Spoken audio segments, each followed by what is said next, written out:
పని చేయడం తప్ప విజయం గురించి తెలియని నాకు విజయం ఇచ్చిన ఘన విజయం ఇచ్చిన నా పిఠాపురం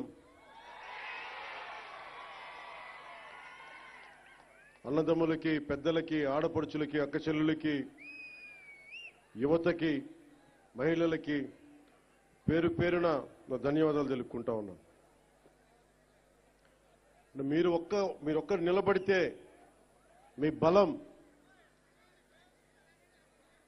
వైజాగ్లో, విశాఖపట్నంలో మీరు ఎలాంటి గెలుపునిచ్చారంటే 2,08,000 కోట్ల పెట్టుబడి రాష్ట్రానికి తెచ్చేలా చేశారు. అంత గొప్ప విజయం ఇచ్చారు.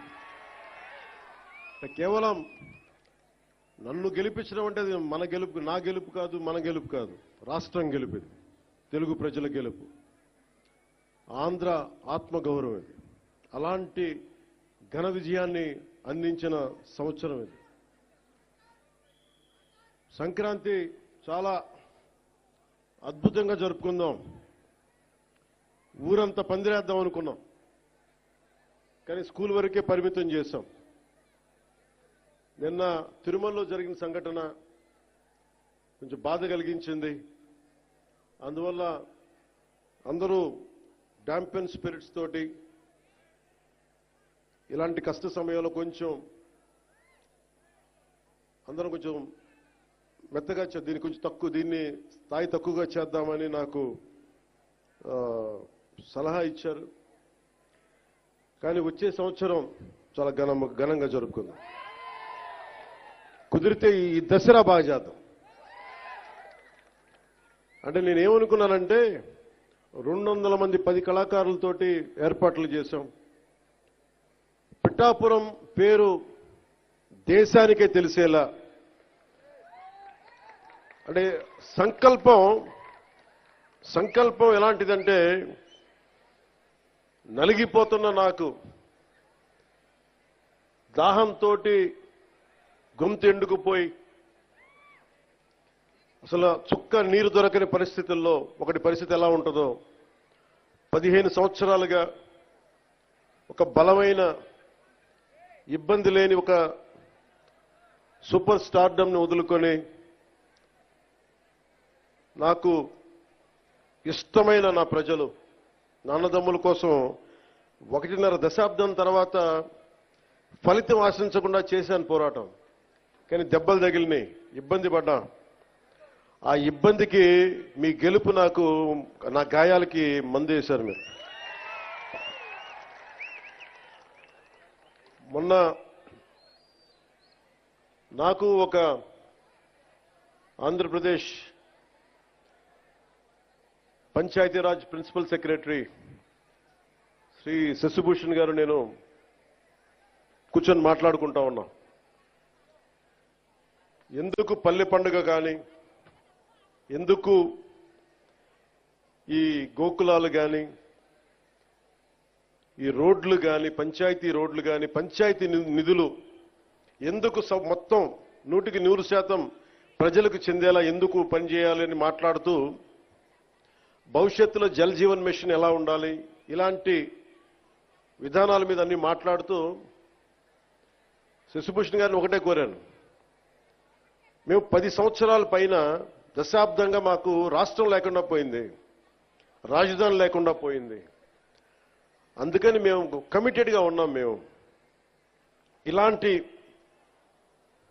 రాష్ట్రానికి నేను మీ నుంచి కోరుకుంది ఒకటే,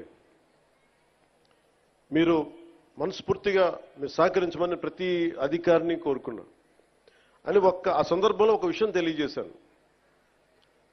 అది కూడా ఎందుకైందంటే అంత 2 రోజుల ముందే కడపలో, ఉమ్మడి కడప ప్రస్తుతం అన్నమయ్య జిల్లాలో ఒక ఎంపీడీఓ మీద గత ప్రభుత్వ నాయకులు దాడి చేస్తే ఆ ఎంపీడీఓ గారు జవహర్ గారిని పరామర్శించడానికి వెళ్ళాను.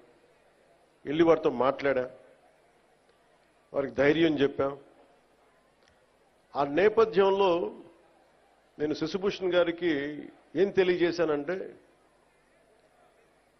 నేను ఎందుకు ఇంత తపన పడతానంటే సార్, మా నాన్న నాకు అధికారులు అంటే మీరు నమ్ముతారో లేదో నాకు తెలియదు.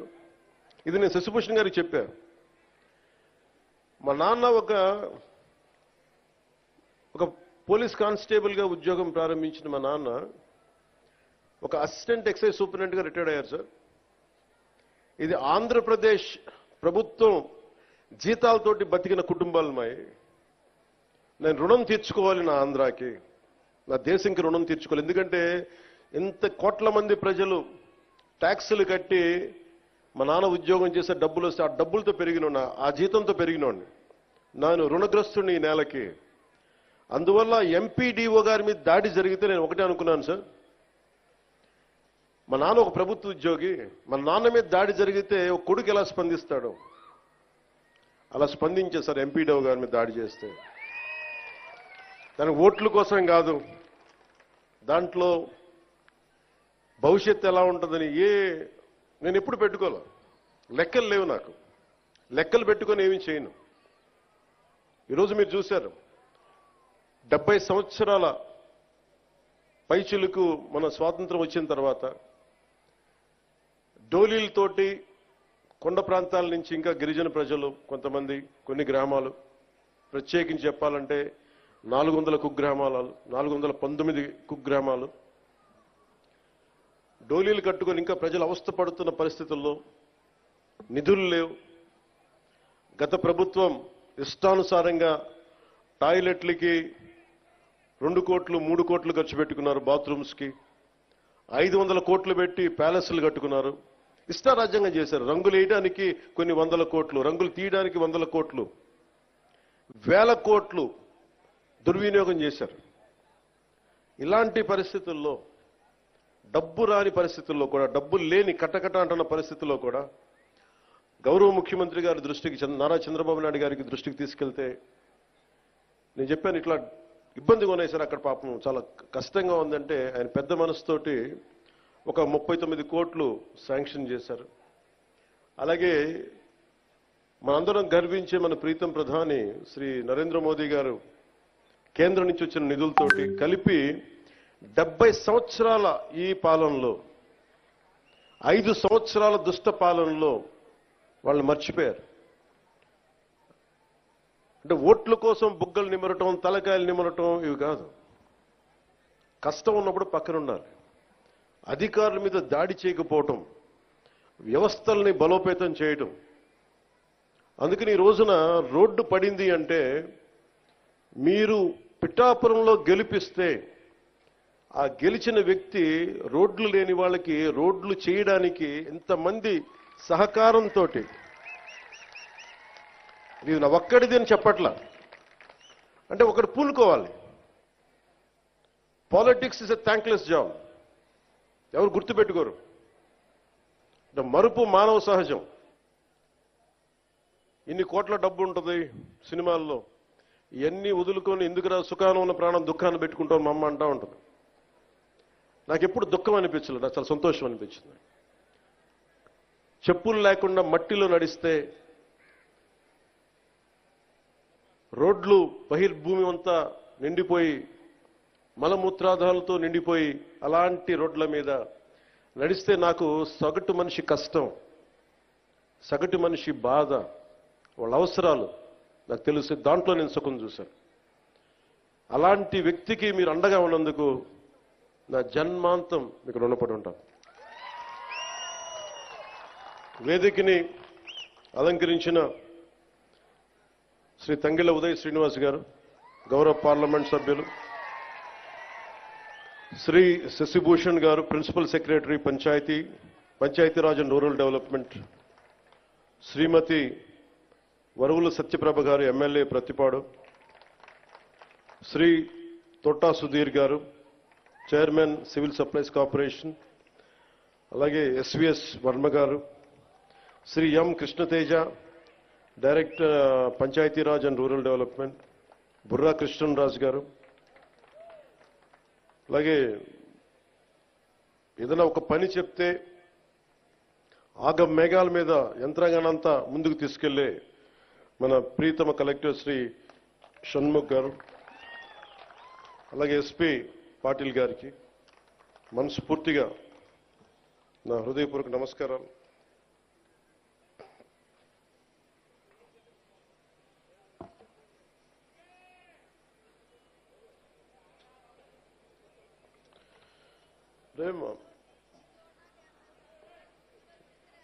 ఏమ్మా ఏంటి ఇబ్బంది పెడుతున్నారు మిమ్మల్ని?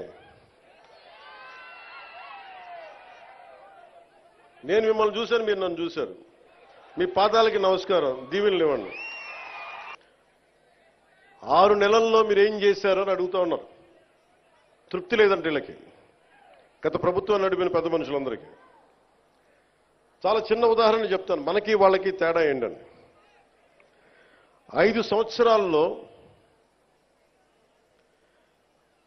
వాళ్ళు 268 గోకులాలు నిర్మించారు. 5 సంవత్సరాలు. మన వచ్చిన 6 నెలల్లో 12,500 గోకులాలు నిర్మించాము.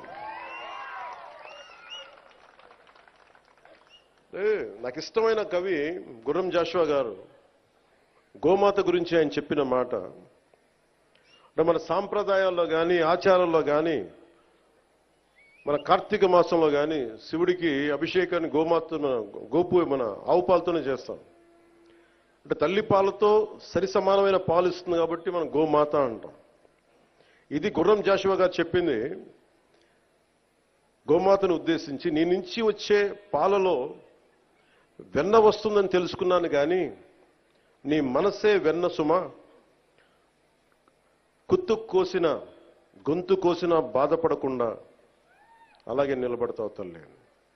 అంటే ఆవు ఔన్నత్యాన్ని, ఆవు సంరక్షణ అవసరాన్ని చాలా గొప్పగా వివరించారు గుర్రం జాషువా గారు.